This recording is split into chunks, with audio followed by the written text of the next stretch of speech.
Good evening. I'd like to call to order the Village of Riverside Board of Trustees regular meeting of Thursday, April 17th, 2025.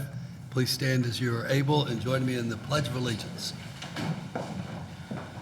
I pledge allegiance to the flag of the United States of America and to the republic for which it stands, one nation, under God, indivisible, with liberty and justice for all.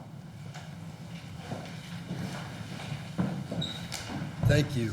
Clerk Stenzel, please call the roll. Trustee Mateo? Here. Trustee Marsh-Osga? Here. Trustee Evans? Here. Trustee Gallegos? Here. Manager Francis? Here. Attorney Pickerel? Here. Also present, Clerk Stenzel. Trustee Clarity will be joining us later this evening. Thank you. President's report tonight. First, I have the privilege of recommending the appointment of Kathy Maloney to the Riverside Historical Commission to fill a vacancy, a term that expires in 2026. Hopefully she'll stay longer than that. Kathy has been on the Landscape Advisory Commission and is active in the community and is a historian herself, which is a perfect fit for our Riverside Historical Commission. So I would like to ask for a motion and a second to appoint Ms. Maloney to the Historical Commission. A motion to approve Kathy Maloney to the Historical Commission? I'll second. Second, Clerk Stenzel, roll call, please. Trustee Mateo? Aye. Trustee Marsh-Osga? Aye. Trustee Evans? Aye. Trustee Gallegos? Aye. Motion is approved, and Kathy, if you would approach the podium, and Clerk Stenzel will swear you in.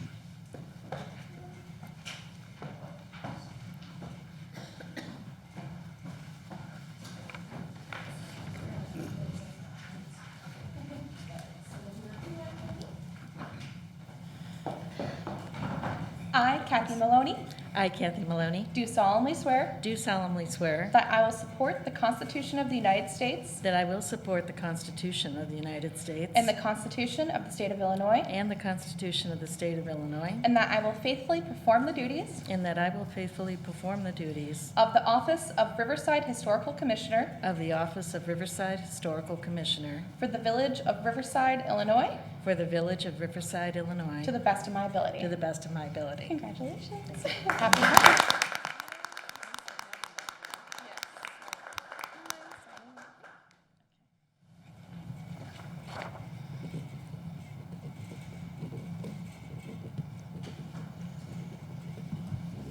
Thank you very much. Again, thank you, Kathy, for rejoining our team. I'm going to go a little bit out of order on my president's report because this is a perfect segue into an announcement I wanted to make about April is National Volunteer Month, and April 20th to 26th is National Volunteer Week. This week-long celebration is about placing a spotlight on inspiring figures whose dedication and kindness through volunteering are bettering the community and the world. Thank you to the many volunteers in Riverside. We could not accomplish all that we do as a community without you. And you've heard me say that many times, that the volunteers that serve this community are the heart and soul of the community, and we really appreciate everyone who gives of their time to make Riverside a better place. Upcoming meetings. April 21st is the Historical Commission here at the Village Hall. April 23rd, Planning and Zoning Commission at the Village Hall. April 24th, Police Pension Board rescheduled regular meeting, Village Hall.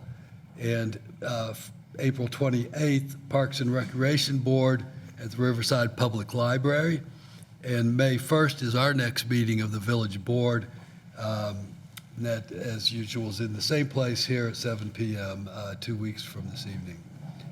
Some upcoming events and activities. There's a pickleball tournament on Saturday, May 3rd, sponsored by our Parks and Recreation Department. Mark your calendars, please, for Global Big Day, which is on May 10th. Trustee Mateo, did you want to add anything about Global Big Day? It's worldwide day, thus global, that celebrates birds of all types, including resident birds and migrating birds. And so we invite anybody and everybody who wants to take a short walk or talk about birds and look at birds to come to outside the library at 9 a.m. on the 10th. Excellent, and thank you for your help in organizing that. More information, of course, on our website. Riverside Ride on Saturday, May 17th. The ride will begin at Quincy Community Center, 7:15 a.m. Pre-registration is not required. There's a fishing derby on Saturday, May 17th from 9:30 to 11:30 a.m. The event is free of charge, but pre-registration is required for the fishing derby. And also, Earth Day is coming up on Monday, April 22nd. Earth Day is a time to reflect on how we care for our planet and act, whether it is big or small, to support a healthier environment. As a community known for its natural beauty and historic green spaces, Riverside encourages residents to join in celebrating and protecting our Earth. Riverside is proud to be a community that values sustainability. Let's each do our part, both on Earth Day and every day, to keep our village green, healthy, and thriving.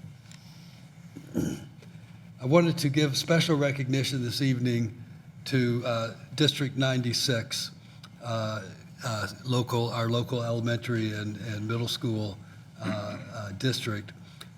They held a spring choral concert honoring Riverside's sesquicentennial last Monday.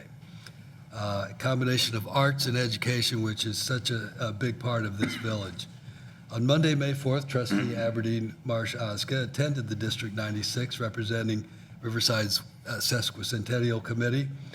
The event featured 2 original compositions in honor of Riverside's 150th anniversary, Home, Riverside, by Joe Renardo, and The Heart of Riverside by Bill Howes. These meaningful pieces were performed by the 4th and 5th grade District 96 Choir and the Hauser Choir, offering a moving tribute to our community. Trustee Marsh Osga and the 150 committee member Jane Lortson provided introductory remarks at the concert. The sheet music for both compositions will be preserved in Riverside's sesquicentennial time capsule, along with a recording of the performance. The village extends our gratitude to Superintendent Martha Ryan Toy, the talented educators and students of District 96, and all who helped make this special celebration possible. Thank you very much. Trustee Marshowska, would you like to add anything? It was so incredible. The pieces were just masterfully composed, and the kids really embraced the subject matter, and their heart and soul was in it. And then when they, were up there on stage and we were speaking about the impact and the importance of this celebration to the village and the importance of their involvement and participation in the process, they just sang their hearts out. I mean, they were so proud and so happy, and you could hear it in their voices. So I just would like to say that it was incredible, and thank you. Thank you, and to not only District 96, but the 150 Sesquicentennial Committee. And that concludes my president's report. Now it's manager's report. Thank you. I have a couple of items. Just a reminder that village offices are closed tomorrow. Another item of note is our annual Household Hazardous Waste event that is sponsored by Flood Brothers will be on May 10th from 8 a.m. to 12 p.m. And this is exclusively a Riverside residents only event. To get more details, you can visit the village website. I wanted to thank our Parks and Rec department on a successful egg hunt. We had over 500 attendees, and then also we had our first ever flashlight egg hunt for preteens and teens, and we had 35 participants, so that was a good turnout for the first year, and they're going to build upon that. Starting tomorrow and all weekend, please join the Parks and Rec department for their golden egg hunt. Golden eggs will be hidden at the following locations: Big Ball Park, Patriots Park, Turtle Park, Harrington Park, Indian Gardens, and Blythe Park. Each golden egg is worth a $10 certificate towards any Parks and Recreation program. Please note, 1 egg per household. And finally, I would like to take this opportunity to recognize Assistant Village Manager Monroe for organizing the Illinois Association of Municipal Management Assistants Annual Conference that took place on April 11th. I had the pleasure of being on a panel of village managers that were the keynote speakers. This organization is key to creating the future leaders in local government. Assistant Manager Monroe has volunteered numerous hours to the organization and has worked diligently to create many training and professional development opportunities. These opportunities not only benefit our staff, who a number of them have attended, but also local government staff throughout the state. Also, she is the president-elect for this wonderful organization for the year 2025 through 2026, and then she'll be president for 2026 through 2027. Congratulations.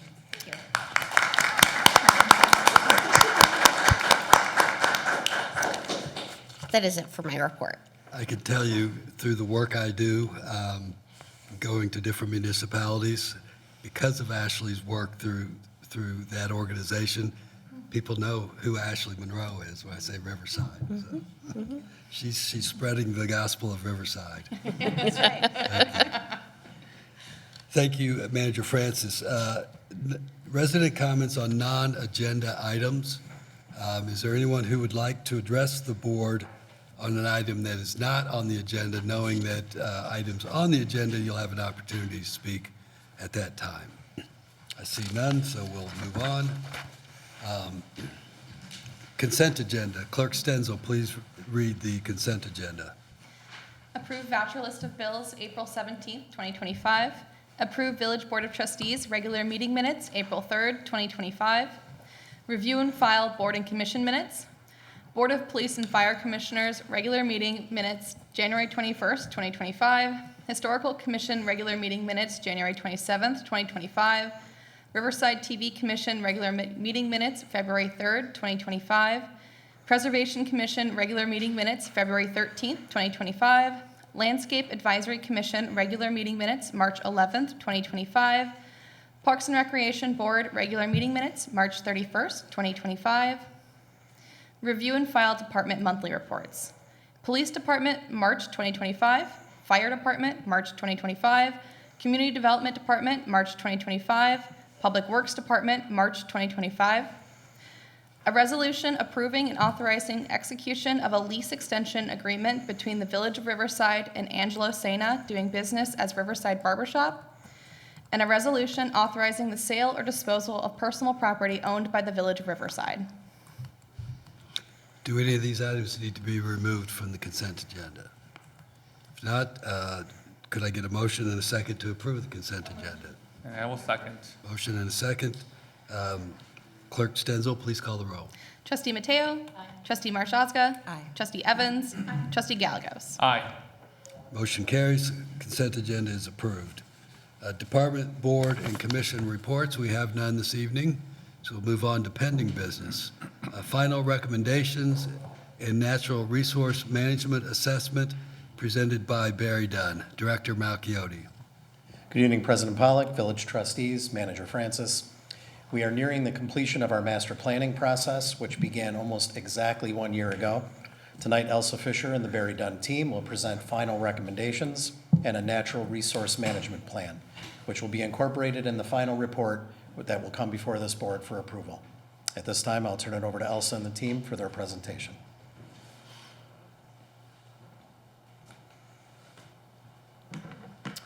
Thank you, President Pollock, Village Manager Francis, and trustees for giving us time on your agenda tonight. We know you have a lot of other items, so we'll try to go through this relatively quickly. Okay, not that quick, sorry. Okay, quick agenda. I'm going to go through kind of how we got to this point. Steve's going to go through some park recommendations. I'll cover facilities, recreation programming, and operations. And then Steve will give you a high-level overview of the natural resource management plan that was compiled as part of this study. and then we'll talk a little bit about next steps. So how did we get here? Back in February, February 21st, we had a visioning meeting, and President Pollock was able to join us along with Village Manager Francis, 2 members of the Park and Rec Board, all of the department staff, and all of the consultants who worked on the project. And what we did at that meeting is we went through a high-level overview of everything we had done over the course of the past year. And I believe that the slide deck from that day was shared with you. And throughout the slide deck, when we would pause after a topic, we would do some brainstorming, and all those notes were in there as well. So that brainstorming led to the recommendations that I'm going to go through with you tonight. And, you know, we certainly, we like to think that we bring a level of expertise to your project, but this is your project. These are your recommendations. Your staff is going to implement them. The village is going to pay for whatever projects you implement. And we want all of you to feel good about the recommendations. So, I mean, Ron said they're final. They're really in draft form. If you have additions or you have changes or you have questions, we certainly want to hear from you, and there's time to incorporate those things. So we're going to go through 8 goals, our overarching goals for your recommendations. And when we go through these, at the bottom of each slide is justification. So if you need a reminder as to why a certain goal was included, you can go back to those justification boxes and remind yourself where we heard about the pieces of information that led to this goal. And every single goal that we cover tonight was brought up in multiple ways, either through the statistically valid survey, through engagement, through focus groups, through stakeholder meetings, or through the analysis pieces that were conducted. So with that, I'm going to turn it over to Steve, and he's going to start with parks. All right, so the first 4 of the 8 goals that Elsa mentioned are park-related. And to stay with sort of being abbreviated, to make sure that we get through this in a timely fashion for your schedules tonight, I'm going to keep it fairly high level, but I'll stop on each slide at the end just to see if there's anything that anyone has questions on, or if they'd like to get into a little bit more detail on any one of these points. More of the detail is in the packet material that you had received. But in essence, the first goal for parks is improving access. And that comes from looking at accessibility through trails, the distribution of your parks throughout the community when we looked at the benchmarking and the mapping exercises that we did. And so a couple things to highlight here. Again, I won't go through every single strategy, and there's more detail on all of these within your packet. But a couple highlights here is the first one, the first bullet there, is the idea of defining active versus passive use spaces a little bit more, knowing that that's sort of a critical and an important item to your community, that you've got a strong history of open space and parks in the community, and making sure that you're moving forward sort of with consensus and of one goal on what type of parks you plan to have different activities at. And again, there's a lot more detail in your packet. It gives you some guidelines on that from the National Park and Recreation Association on how to define the parks and what type of activities might be appropriate for those types of parks. The other thing to point out here is sort of the trails too, access being a key point for parks, and this was also one of the things we heard a lot out of the community engagement and survey data, and we see that pretty frequently, that trails is usually a high priority for communities. And so those are a couple key points that I'll have for the improving park access. Before we move on to the next goal, are there any general questions or a different point that anybody wants to focus in on? All right. Goal number 2, now we're moving on to additional park amenities. And this is again looking at benchmarking, comparing you to other types of amenities we see in communities of similar types and sizes, as well as looking at the condition of some of your amenities and trends in the area. A couple key things to point out here when we're talking about additional amenities is really the first point is fairly important, the idea of completing park master plans. Even if there aren't going to be a lot of improvements in a park, it's helpful to have a plan in place to make sure that you're guiding even maintenance across the way. So when it comes time to replace a playground, you know if there's a vision to do other things at that particular park, so you could do your improvements along the way leading toward one initial vision. So that's a key item to point out there as well. One of the other things, sort of the third bullet from the bottom there, picnic and shade structures. you really don't have any formal park shade structures in any of your parks. You have plenty of shade from the idea of trees, but no real picnic shelter type structures. And those can be at times a little bit of a lower investment amenity, so it's something that we're, one of the reasons to highlight it, because you don't have any, and it could be something that may not be real high cost to add, which we know there are some other improvements that the community is interested in, like spray pads and pickleball, that could be a little bit more expensive, a little bit more time to pursue the investment for those. So I just wanted to point out a couple of those items there. Any questions on additional park amenities? All right. And then from there, we talk about focusing back on the amenities that you do have, which is primarily, sports fields, some sport courts, and your playgrounds. So one of the key things here, again, is, you've got your 4 primary playgrounds, most of them beyond useful life by looking at criteria that the state sets for useful life of playgrounds. So one of the key things to focus in on is how to prioritize and start addressing some of the playground improvements over time, and along with maybe just some minor improvements to some of your sports fields and to some of your sport courts. Any questions here? All right, and the final park-related goal here is we also know that there's limited resources for parks and recreation, right? And so an important thing here that we're pointing out to help you implement this plan is to seek out funding. And so that's part of the also reason we represent the idea of master planning for some of your parks. The master planning can help set you up for some funding opportunities that are out there. Most funding opportunities do require to have a plan in place and possibly even some level of community engagement. So that'll help set you up for that, especially one of the key ones that's offered through the State of Illinois Department of Natural Resources is the OSLED funding, Open Space Land Acquisition Development Grant. And so even as you look to replace playgrounds or add some of the new amenities we talked about or picnic shelters, these grants are available to you. There's a longer list of possible grants available to you in the detailed report as well. Any questions or comments on this final park objective? All right, thank you. Okay, so moving on to facility recommendations. So goal number 5, reimagine indoor programming spaces, and we heard from all of you, from the Park and Rec Board, from residents that potentially more indoor programming space is needed. So the first strategy I wanted to cover is update the scout cabin, keeping accessibility in mind, and I understand from Ron that this is already in the budget and there's plans to make some upgrades to that facility, which is beloved by the community and used by many groups and a key spot for summer camp. And then the second item there is conduct a feasibility study at the water tower to evaluate if larger spaces can be created. And currently, the way the water tower is used, there are some spaces that are kind of considered dead spaces now. They don't do registration there. So is there a possibility to reimagine how that space is used to create some larger indoor programming spaces? So any questions on indoor programming space? All right, so goal number 6, evaluate the possibility of creating a community hub. A community hub or a recreation center, a gathering spot for community was brought up many times throughout engagement. So the first strategy there, evaluate potential new recreation spaces in the new public safety building, potentially commercial kitchen, fitness, community room.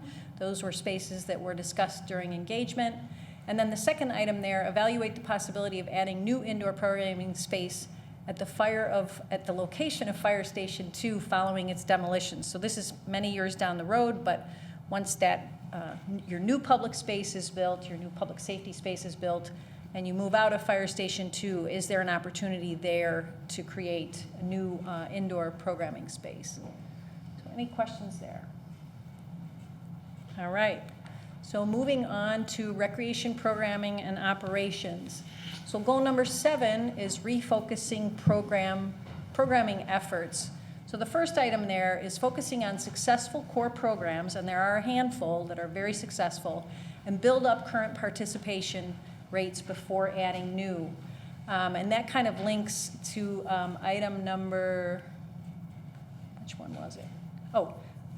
4 from the bottom and 4 from the top. Assess program cancellation and fill rates at the end of each season and use the information to plan for future seasons. So focusing on what's going and stop offering things that have been canceled. The department does have a relatively high cancellation rate in comparison to other organizations. So any questions on refocusing programming efforts? All right. All right, so then the last goal, goal number 8, enhance operations. So the top item there, add a part-time position to the fiscal year 26 budget to focus on marketing and communications. We heard throughout engagement that there's certainly a handful of people that know where to find what they're looking for, and registration is relatively easy, but there's a lot of people that are kind of unsure. Heard a lot of comments about the website and if there were possibilities for enhancement there. So any questions on enhance operations? All right. So I'm going to turn it back over to Steve, and he's going to give you some highlights on the natural resource management plan. All right, so this part of the process in the report is really sort of a supplemental document to the Parks and Open Space Assessment, where it focuses specifically on your natural areas to assess their condition, identify what you have, and talk about some what we'll call guidelines as opposed to recommendations for their management and maintenance. And I'll explain what we mean by that in a minute. It also sort of extends a little bit beyond Parks and Recreation and gets into some ideas of sustainable practices and operations, building on some of what the village already does. And when we say it sort of extends beyond Parks and Recreation, it starts to talk about energy efficiency and green infrastructure and elements that can be implemented across many aspects of the village, not just your Parks and Recreation. So really this report is sort of segregated into 3 specific areas. The first one is categorizing what you have as far as existing conditions, which primarily we're talking about Swan Pond and Indian Gardens being the 2 primary parks that are along the riverfront. Being along the riverfront means that there's a little more opportunity for natural areas to exist. Floodplains, floodway, wetlands, shoreline, and then specifically more upland, sort of the woodland areas. So basically the report just assesses what you have, gives a little bit of background and introduction into what exists specifically at those 2 parks, categorizes them from sort of regular standards and guidelines when it comes to wetlands and floodplains and woodland areas. And then it has a couple of maps to define where those areas exist and how they sort of impact the usage of those 2 particular parks. Moving beyond sort of the existing conditions assessment of those areas, then we get into what are the management guidelines, which is really a table that's sort of broken into 3 specific columns or categories.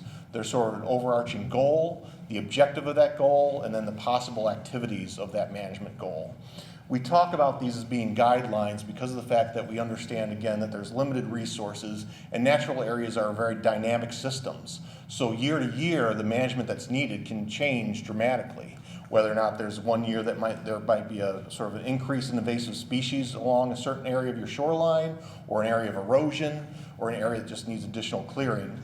So instead of having very direct and dictated recommendations on exactly what to do, we provide guidelines that can be assessed year to year as far as what are available resources and what are we seeing are some of the challenges that we're having that we need to address in our given management areas.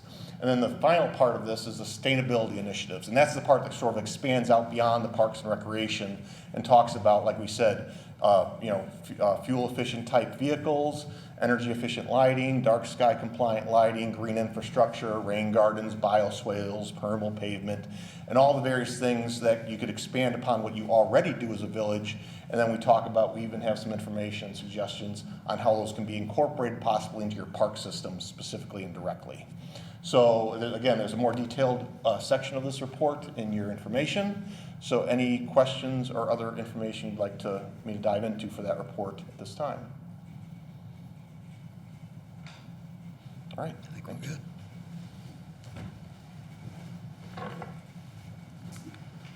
Okay, with that, any questions before we talk about next steps?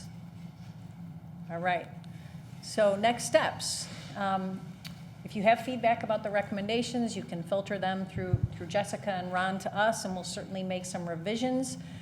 We now need to take a look at the recommendations and kind of phase them in. Where do they fit in a 10-year plan? And we've talked a little bit about, because there are a lot of needs and the budget is tight, it might not be a 10-year plan, it might be a 12-year plan or a 15-year plan in order to work through all of the things that we've talked about tonight. So we need to work on timing. I need to finish writing the introduction and the executive summary. We'll compile it all into a Word doc, and we talked this week that we would get it to the Park and Rec Board so that they could go through the full report and the recommendations before we lay it out in InDesign, because it's easier to make changes when it's in Word. And then we'll put it in InDesign for you, and we're looking for final approval in June. So that's our plan, and thank you very much for your time tonight. Thank you. Any questions or comments from trustees on this? Barry Dunn's done an excellent job. The vision session that I attended was very well done, and I thought extremely productive. Of course, our Parks and Recreation Board has been very involved in this process, as has our Parks and Recreation staff and our management staff. So thank you all. This is a very important project for the village, and look forward to seeing the fruits of your labor. Thank you. I would like to note for the record that Trustee Clarity is now in attendance. New business. First item under new business is a motion to approve the donation and installation of a historical marker. Manager Francis. Thank you. Just for the board's reference, we received a request from Olmsted Society. Sorry, my binder is not working with me at the moment. We received a request from Olmsted Society for the donation and installation of a historic marker. It's included in your packet as it relates to the dimensions, which are 44 by 51, plus the size of the pole. I did get some feedback from board members of how tall is it exactly. Thank you, Emily. So I'm estimating based on the size of the individual that it could be approximately 7 feet tall. We can certainly adjust that if the board would prefer that it not be tall. The request is that the Olmsted Society would purchase the marker, and then Public Works would install it, and the village would maintain it in perpetuity. Included in the packet is the proposed narrative as well, as drafted by Olmsted Society, in addition to staff's recommended location for the particular marker, which is right next to the water tower, which gives, you have a visual from both the street and the sidewalk. And we provided several different locations to Olmsted Society.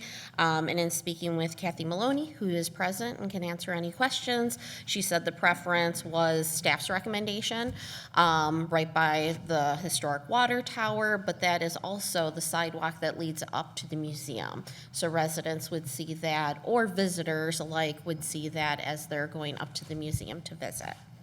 I can certainly answer any additional questions that the village board has.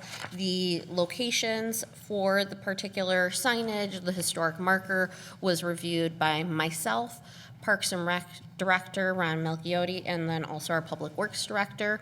And so it would be in the planting bed. We do have budgeted to put some additional plantings in that area, but it's a good location, especially when we're trying to think of Julie Locates, and put it in a positioning where there are different sight lines where people can see it.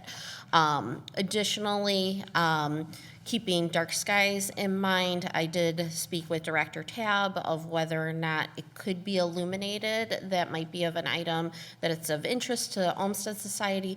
There is power and electric over there. Director Tab said they could select a low wattage so that it would at least be somewhat illuminated, catch the eye of passers-by in the evening.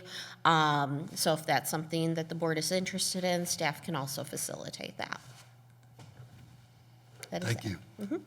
Kathy, would you like to address it at the microphone? Kathy Maloney, representing the Olmsted Society of Riverside, who's generously provided this donation to the village. Thank you. Thanks for the opportunity. And my fellow board members are over here, Richard Merritt, Mike Maloney, and Connie Guardi. And we're just really pleased in the sesquicentennial year to be able to provide this sign. As you know, we have a marker from the National Historic Preservation Society, and we just didn't have one from Illinois. So it seems fitting that we should. I should point out that it's not a done deal. We have to apply to the State of Illinois Historic Society. I have been in contact with them, however, and I've run our proposed verbiage and so forth. So barring something unusual, I don't think that it would be denied, but I just wanted to make clear that it's not a done deal at this point. So that's our proposal. If you have any questions, and I'd like to thank Jessica and Parks and Rec and Public Works for helping figure out possible locations for it. Thank you. Any questions for Ms. Maloney? None. Anyone else in the audience would like to address this item? Seeing none. President Paul? Yes. If it's at all possible, can we consider downlighting instead of uplighting? Trustee Evans brought a dark skies talk to us that was fascinating, and the two brightest points in Riverside are the water tower and the flag in Guthrie. So if there's anything we can do to not add to that, if it's feasible. If it's not feasible, would the preference be that we not do any lighting? There are 5 principles for responsible outdoor lighting, and I think if the lighting is appropriately targeted and it has, the warm spectrum and lower wattage, excuse me, I'm sure it can be done in a responsible fashion.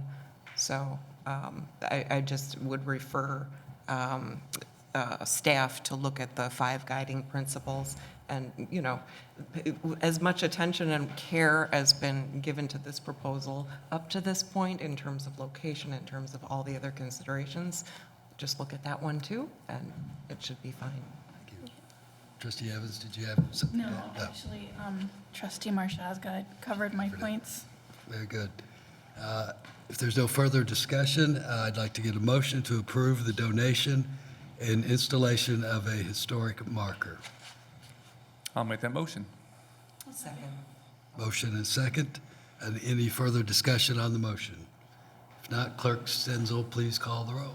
Trustee Mateo. Trustee Marshazga. Trustee Clarity. Trustee Evans. Trustee Gallegos. Aye. Motion's approved, and thank you, Olmsted Society of Riverside. I'll pass it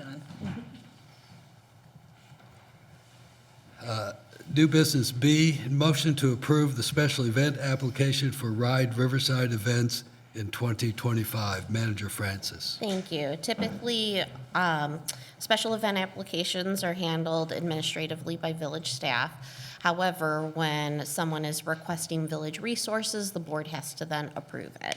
And so in speaking with Valerie Kramer, who is a Riverside resident, and throughout all of last year had organized a monthly bike ride. It was very well received, very well attended, and that's one of the reasons why we're having this discussion today, is it was so well attended that we wanted to make sure that there was proper public safety included as part of that discussion. And she's very open to it. It is a free event for all Riverside residents. And so staff, myself and Director Buckley are recommending that the village co-sponsor the event, and then we would absorb the associated costs relative to the event and also be providing the insurance for the event. And so we are estimating that it would be approximately $2,100 between police and community service officer services, and that's on the high end. Obviously, we will do everything we can to keep those costs down. And additionally, Ms. Kramer has been extremely engaged. She has, met with myself, Director Malchiotti, and Director Buckley with regard to the events, and also talking about the different that we're minimizing impact for the commuters, but also creating a safe and solid route for everyone to enjoy. And so essentially the event would have an officer at the front of the event guiding residents throughout Riverside on the route, and then either it would be an officer, community service officer that would be at the end of the riders to create that buffer between the cyclists and the motorists to ensure safety. And the officer would be riding a bike that's leading, so just for clarification. I'm happy to answer any questions of the village. As you'll see in the application, it's not only listed as Valerie Kramer as the applicant, but also the Village of Riverside. And Director Buckley and I have been working very closely with her in addition to Director Malchiotti. Jessica, I do have a question. Just to clarify, $2,100 is for the entire year, right? Not just for each Correct. one? Okay. No, I participated in that, so I enjoy it a lot, so I would be favor of this one. Absolutely. Any questions for staff? I will just comment to express my appreciation to Valerie Kramer for organizing this. It's a great event.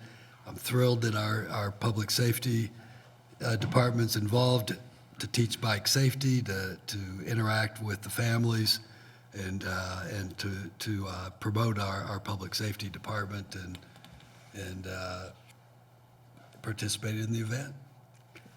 Would someone like to make a motion? Anyone from the public wanting to speak on this? No. Someone like to make a motion to approve the special event application for Ride Riverside events in 2025? I'll make that second. Motion and a second. Any discussion on the motion? Clerk Stenzel, please call the roll. Trustee Mateo? Aye. Trustee Marshazga? Trustee Clarity? Aye. Trustee Evans? Aye. Trustee Gallios? Aye. Motion is approved. And their Ride Riverside rides, I believe, are the first Friday? Second Friday. Second Friday of each month throughout the summer. And they gather at Guthrie Park. C, discussion regarding animal keeping standards. Assistant Manager Monroe. Thank you. So this evening, we last discussed animal keeping standards nearly 10 years ago. Over time, staff has received comments, questions, complaints about animals, the feeding and care of animals, and especially as it relates to prevention of pests and animals outdoors. So one thing we thought to do was to take a look at our existing animal keeping standards, and in order to do that and kind of take a look at how many animals specifically can be kept and whether we want to license other types of animals outside of our current license standards.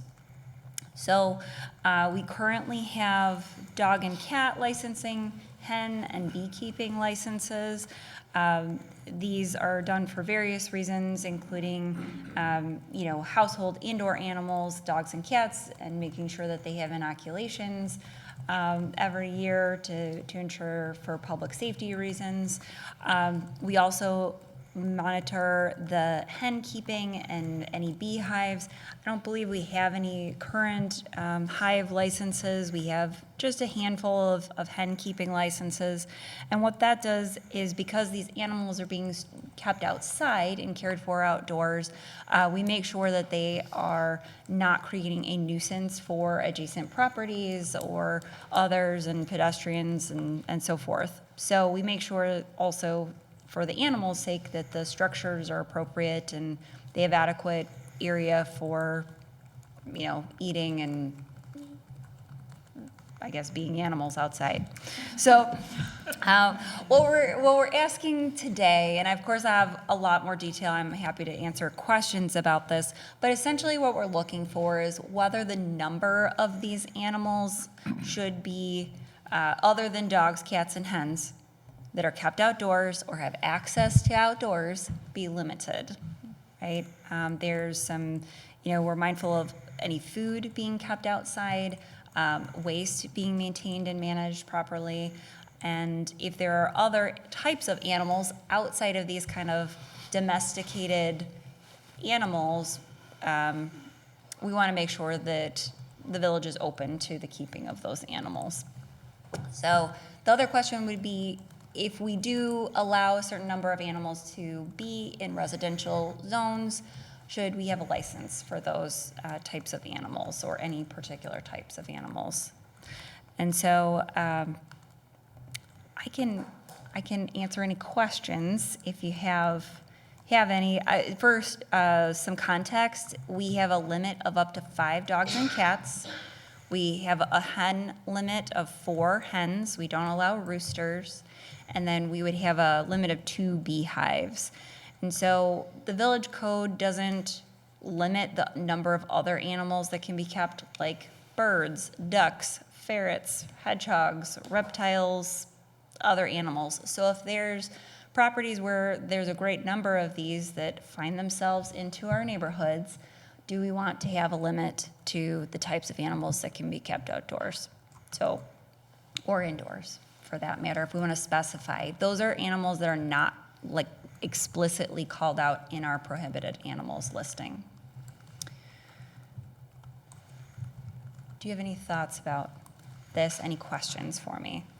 So this is a discussion only to give some direction to Correct. staff on whether or how to proceed with potential amendments to our municipal code regarding the keeping of animals.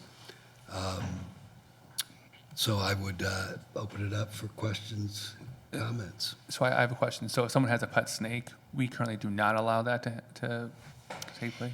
There are certain animals that are prohibited. So, for instance, if an animal is, if it's wild and native to the state of Illinois, that's already not permitted. It's considered a wild animal, you know, if they're keeping those.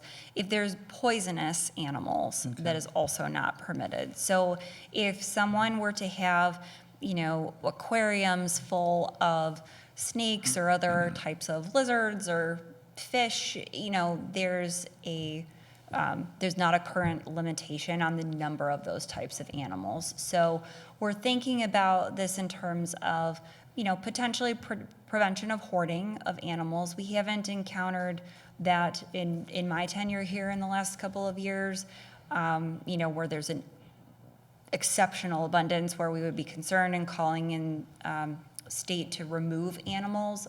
But we have had, you know, there's been an instance where there are ducks being kept, some wild, you know, some just find their way to the property, others are considered pets by this household.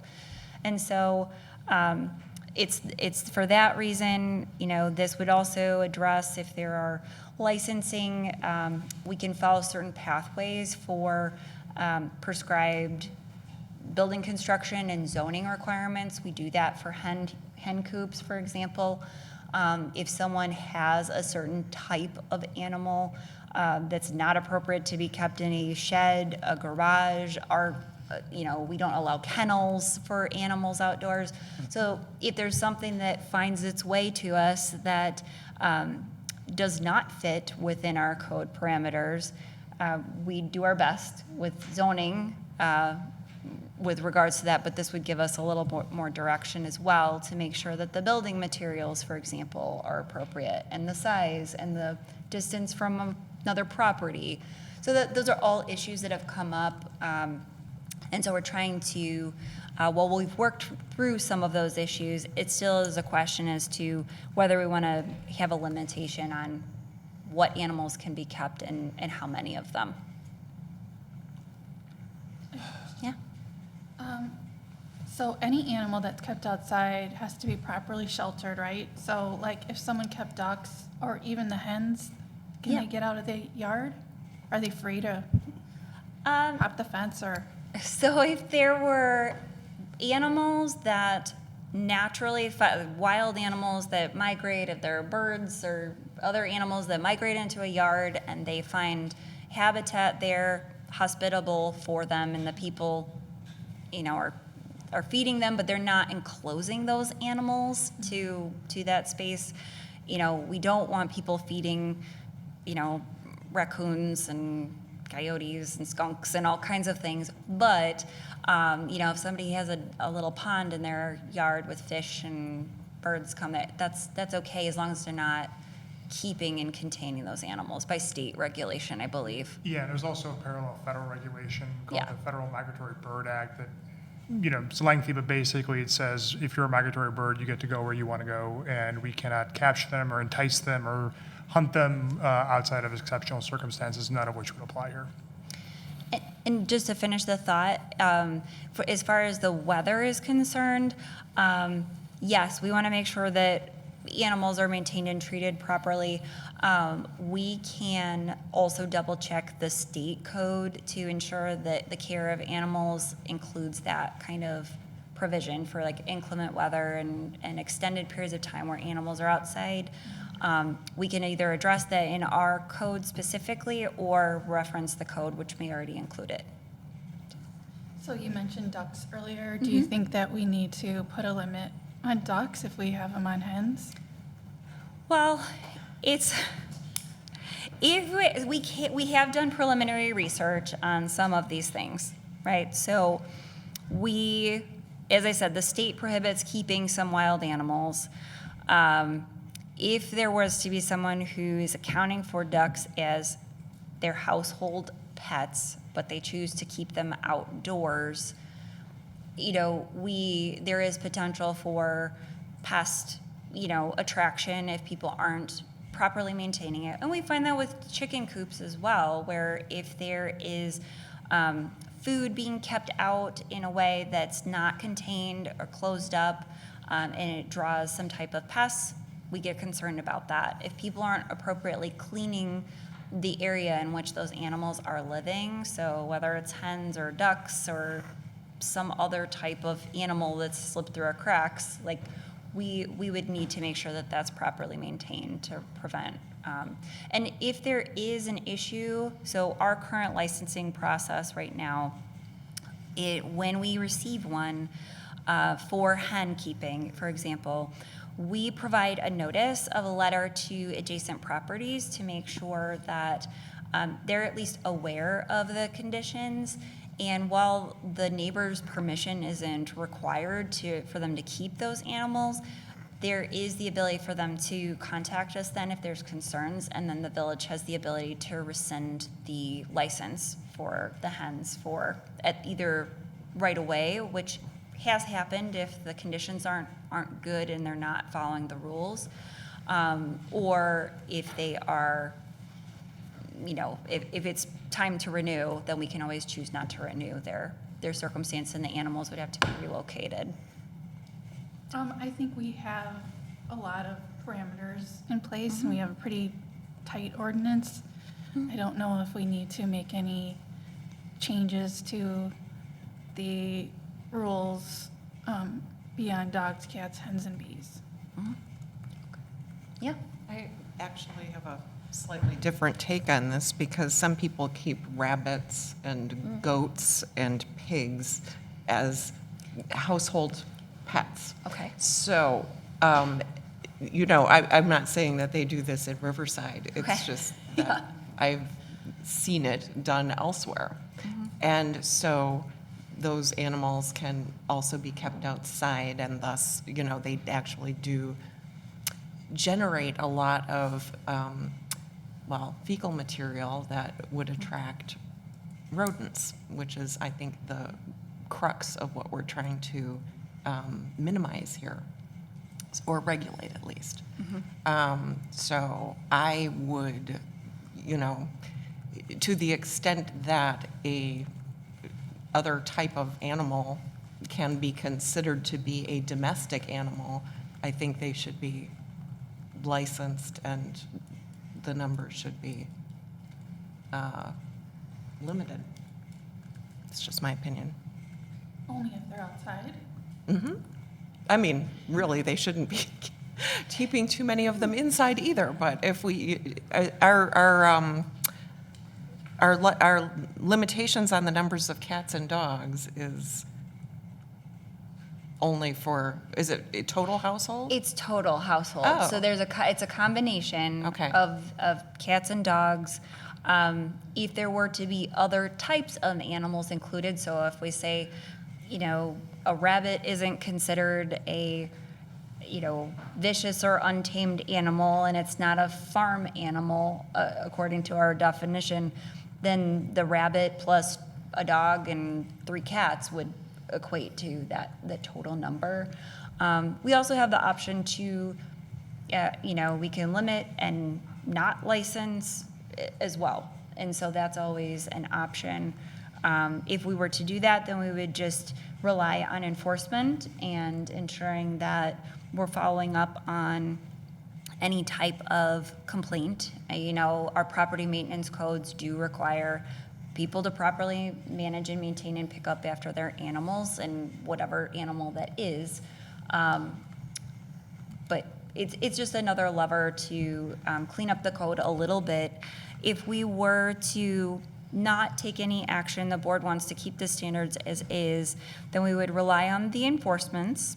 And we would also want to add into our code that the food, because it doesn't list this explicitly, that the food must be properly stored.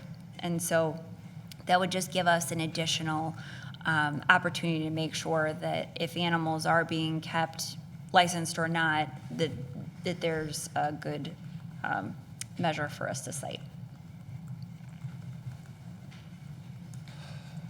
Yeah.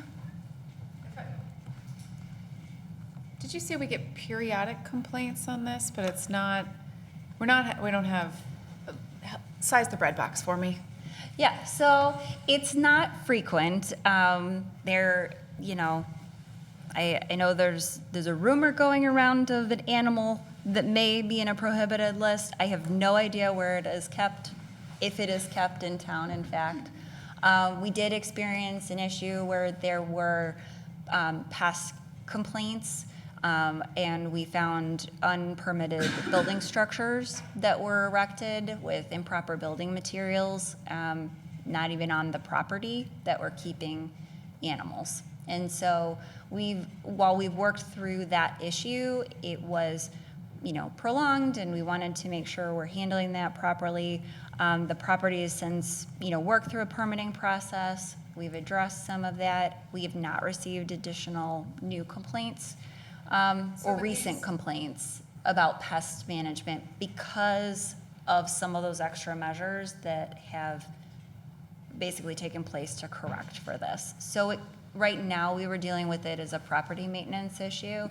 And then periodically, it's just like, it really is related to the property maintenance of hen keeping.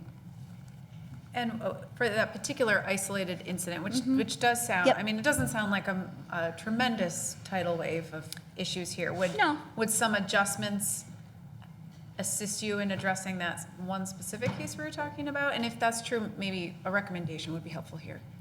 Sure.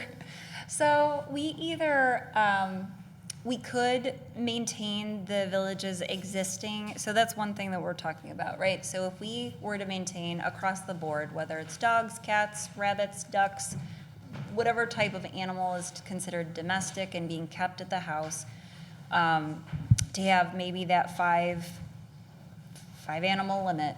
And then if there are more than those animals, our code does provide the opportunity for households that have more than that number of animals to let us know, essentially, and as those animals, leave the household in whatever fashion, they're not to be replaced. So in that circumstance, a resident could self-report, I have 7 cats. basically, And Yeah. the action we would take is wait until there are 5 cats. essentially, yeah. And so but right now we have the mechanisms in place to address cats and dogs. We don't have that for other types of animals. So if there were 20 rabbits in a household, we would say you really should just have 5. And then as those rabbits go away, they need to. But you'd let the 20 rabbits remain. It's up to the board. We could also say they're just not permitted and we want you to remove them in a certain amount of time. It doesn't happen that often. Right. But we're just trying to also be preventative. If there is, like I said, a hoarding concern or whatever the case is, it just will get us a little bit closer to that. My thought here is this is really, I commend you tremendously for trying to fashion some sort of rubric under which there is the unlimited nature of the animal kingdom here. And I want to support you in that, but my initial instinct is, it seems like we have a handful of isolated cases and not an overwhelming problem, and so I suppose I'm mostly in favor of giving the village some level of autonomy or judgment or discretion, given the limited volume of issues that we have, rather than trying to apply a complicated rule set. But and should that change, or we have a burgeoning repeatable rabbit problem or something, we could look at something more specific. That's my instinct. I don't think it would be that complicated to extend the hen regulations to ducks. If you're housing an animal outside permanently, you're going to have structures, you're going to have food, you're going to have water, there's zoning issues, there's neighbors. So if we're regulating hens, why not regulate ducks? Well, wasn't the whole purpose of hens so they could lay eggs? I don't care Food what the and purpose where- is, I don't care if it's considered a pet or food source. That doesn't matter, that gets us complicated. We have ducks all over town, and so if someone's gonna start keeping them, like, are they just gonna take our wild ducks, the ducks that live on the river, and keep them in their yard and put them in a Well, that's shelter? prohibited. You cannot keep wild animals.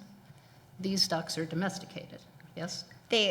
Yes, my understanding is that the great majority of them are domesticated, and that any wild animal that finds its way there is not kept enclosed. So are we talking about, and Trustee Evans, to your initial statement of that our current regulations are appropriate, is that with the understanding that dogs, cats, and hens would be kind of expanded to be domesticated animals?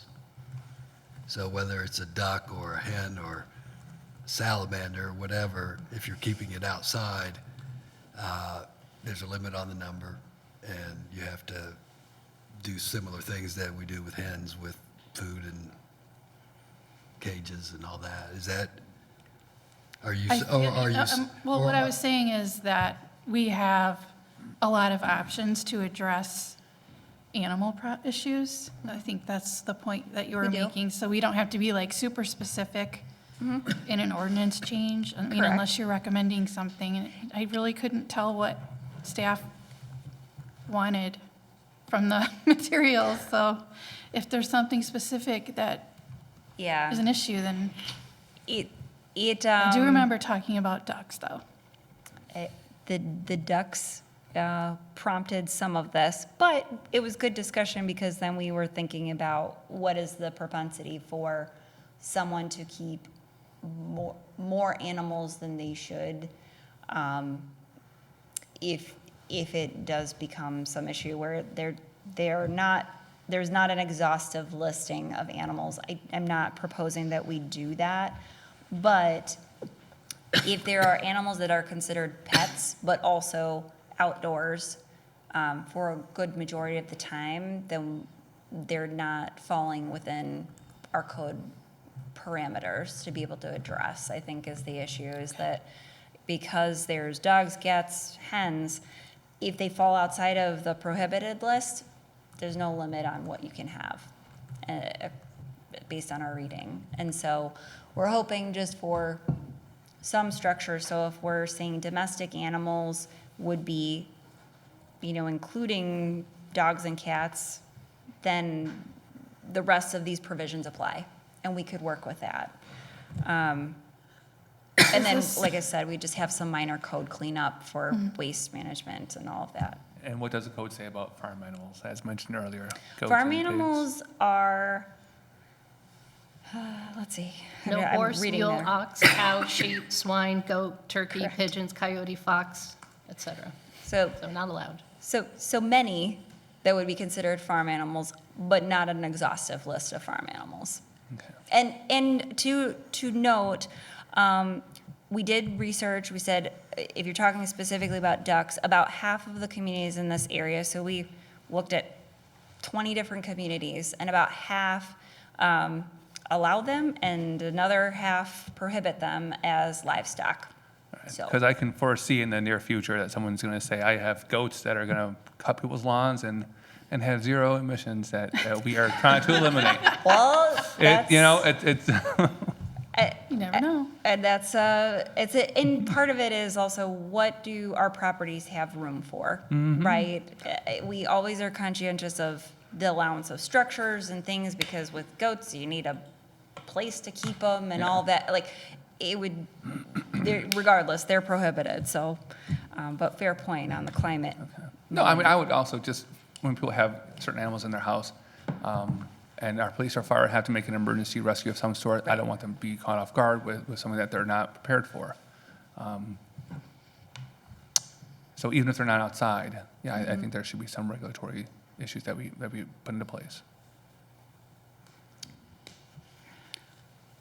So is there consensus that we want to apply the standards that comparable standards that we apply to these other animals to other domesticated animals with a limit on the number, assurances that if they're outside, they're protected and caged, or that the food and the waste is managed properly and all those things? Is that a consensus from the board, or am I reading the room right?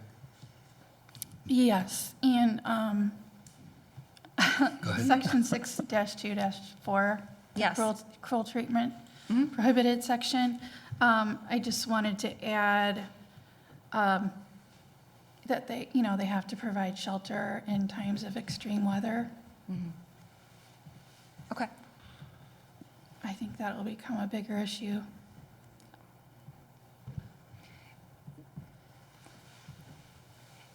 Anything?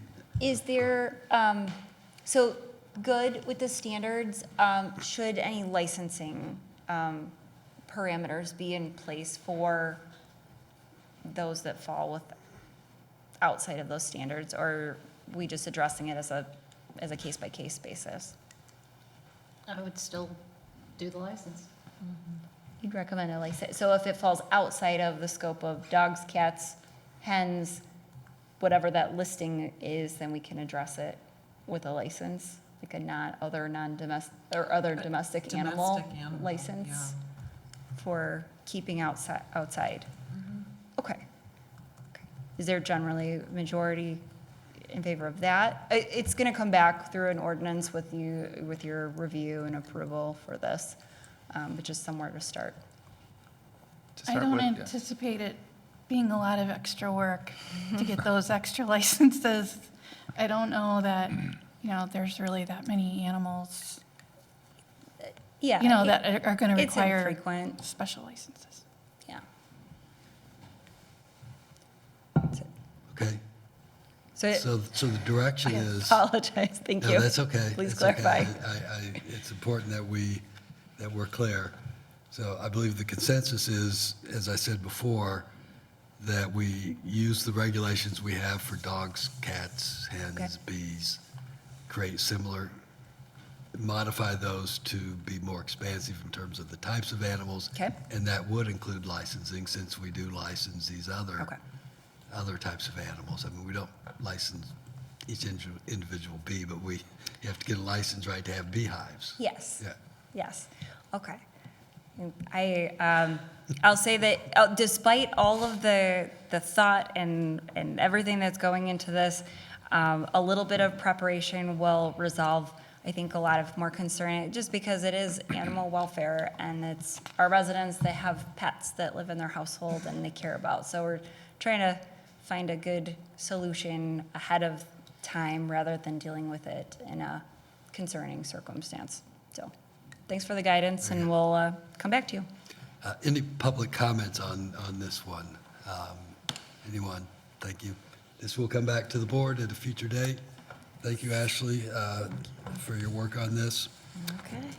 Next item on the agenda, discuss building code update. And before we start that, I just need to let everyone know that I will recuse myself from any substantive discussion on this matter, because I am an employee of MGT, the consulting firm that the village has used. And I will state for the record that I've not been involved in any interactions between our staff and MGT. I don't work in that part of MGT, but so I just wanted to be on the record with that. So thank you. With that, let's see, Assistant Manager Monroe. Thank you. Briefly, I wanted to give the board an update and also request essentially authority to continue with our building code update project. This is an activity that we have for a couple of years budgeted for as part of, first, our capital improvements plan. We modified how we budgeted. It went into our general operating budget. For this year's budget, there's an expense earmarked for $15,000 for completion of this project. The issue we've run into in the last 2 weeks is that the federal administration has canceled the grant, the BRIC grant, which the village received as funding for the project. And so with the receipt of this grant, a good deal of the funds required to complete the project were awarded in essentially early this year. We were able to work for 5 weeks with our consultant team, which we'd been planning for 2 years, and then we had no grant funding. We were notified recently. We put it on pause for a month, and so the $22,138 that we received through the grant, we will not be receiving. So they notified us, the state notified us. We received it through our Illinois Emergency Management Agency, and so we have to, if we want to proceed with the project, which staff recommends, we would need to do it without any kind of reimbursement. So as I noted, we currently have budgeted $15,000 towards the project in our operating budget. We have a portion of the project completed. We've expended $7,000, which was supposed to be our match or so of our grant. We do need to continue to work with the consultant if we want to complete the project timely. Our codes are very outdated. They range from 2005, 2006 era. We're required by the state to move to the newest codes. So is the latest code we're supposed to adopt, or the earliest code we're supposed to adopt is 2018. We're proposing the move to 2024 codes. And we started making good progress, but now we're at the point where we need to either find a different solution, pause it indefinitely, or move forward with the consultant's help. And so that's what staff is recommending. We expect that there's about 50 hours of work left, so about what we've done so far, between $6,000 and $8,000 left.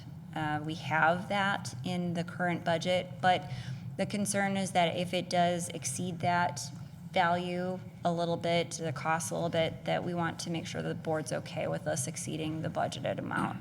So staff is proposing an estimated completion cost of about $18,000, so it exceed our current budgeted amount by a few $1,000s. Also included in our request is purchase of a in-field device. With the grant, we were hoping to kind of modernize our technology. We're using papers and pens and run into some issues occasionally in the field where it would be so nice to have plans on site, other information and permitting. So that is included in the request to continue the project. So with any direction, we'll ask if you would like us to continue the project. I'd be in favor of them continuing. Is there a deadline by the state? So the deadline from the state is January 1st, 2025. So we have been It was more recent legislation. We've been trying to execute this project for a couple of years. And so it just behooves us to continue to pursue that as soon as possible. But we don't want to be a jurisdiction without a building code, in which case we have to adhere to the codes from the state, and that won't include our amendments that are specific to Riverside. So when I was chair of planning and zoning, I knew about this need to update the codes, and I never really thought much about it, but I was curious as to why it's taking so long. Why don't we just copy paste? Your memo makes it very clear that we can't just take copy paste and make it, as you said, fit for Riverside. So I'm all for it. Good luck. Thank you.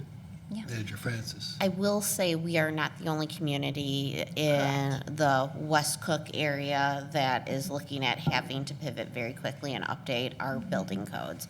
And speaking with other village managers, they are pivoting very quickly because of the legislation requiring to follow the 2018 code by the state to make their updates. So I'm glad that we have started the process, because we're a little bit ahead than some of the other communities that are scrambling probably to engage similar services to get their code updated as well. We also, projected, it'll take us a couple more months to walk through this. We will also be trying to, at a staff level, try to execute what we can without using a consultant to expend those things. We'll do what we can. I'm hoping that our building permitting revenues will cover the balance, and just make sure that we're within our budgeted allocation for the department. And just that the state also requires that the code wouldn't go into effect until 30 days after they're notified. So there's going to be an extended process. Our building code update will probably not take effect for people to actually adhere to them until close to the end of the year, if not January next year. So, but the important part is that we're working through the process, and we're trying to comply as quickly as we can. Thank you. Any public comment on this item? Any other questions or comments from the board?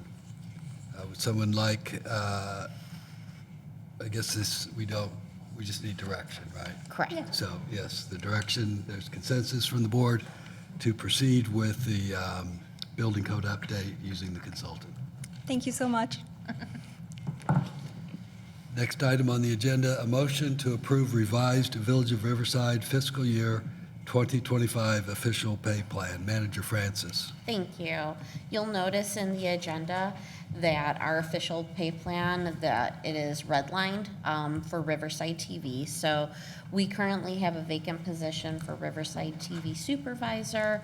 At their most recent meeting, Riverside TV Commission discussed that vacancy and whether or not that was still an appropriate title for the work that person is doing. And so Assistant Manager Monroe worked to make a revision to the job title and also to the job description to capture the new responsibilities of that particular position. It doesn't require any type of budget amendment. It remains with the same range, but the commission was requesting the change to cable television manager and, Riverside TV station manager. And so with your approval, then we would move forward with posting that particular position and receive applications and go through the recruitment process. But the board is required to approve this change in the official pay plan because it is a title change. So that is why it's before the board. Makes sense to me. I'd be in favor of it. Any public comments on this matter? Seeing there's no further comments from the board, someone like to make a motion to approve the revised Village of Riverside fiscal year 2025 official pay plan. So moved. Second. Motion and second. Clerk Stenzel. Trustee Mateo? Aye. Trustee Marshowska? Aye. Trustee Clarity? Aye. Trustee Evans? Aye. Trustee Galagos? Aye. Motion is approved. Ordinance pay plan is amended.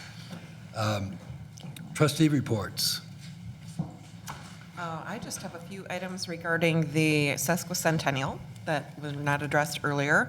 Currently, we have a time caplet fundraiser going on where people have an opportunity, whether people or organizations have the opportunity to purchase 10 by 3 by 3 caplets dedicated to their, family or their organization for $150 now through May 6th. You can do that online or at Village Hall. Also, there is a drawing going on for a Higgins Glass Sesquicentennial plate just in time for Mother's Day. Tickets are $10, and those are available online or at the Quincy Street Community Center, Village Hall, or the library. Tickets are available now through May 4th, and the drawing will be the next day, and the winner will be notified directly. We also have a spring photo contest going on that is based around the C4's 150 Green Ideas for Riverside. So you just take any one of those ideas and take a photo and, enter it to c4team@riverside.il.us between now and June 20th. Last but not least, there is a Riverside 150 poetry contest going on in honor of National Poetry Month. So those entries are due by the end of this month, April, so by April 30th, and those should be submitted to Riverside 150 at riverside.il.us. The challenge with a poetry contest is that you have to, you can use any style, any theme, any form, but you have to do it in 150 words. So lots of fun things going on, and just wanted to share. Thank you. Thank you. Any other trustee? Yes. I want to let everyone know the village will celebrate International Dark Sky Week, April 21st through the 28th. The Dark Skies Initiative aims to restore the nighttime environment and protect communities from the harmful effects of light pollution with outreach, advocacy, and conservation.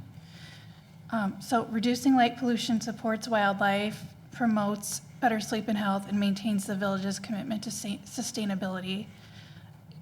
Riverside C4 has started raising awareness about the impact of light pollution and the importance of preserving the night skies.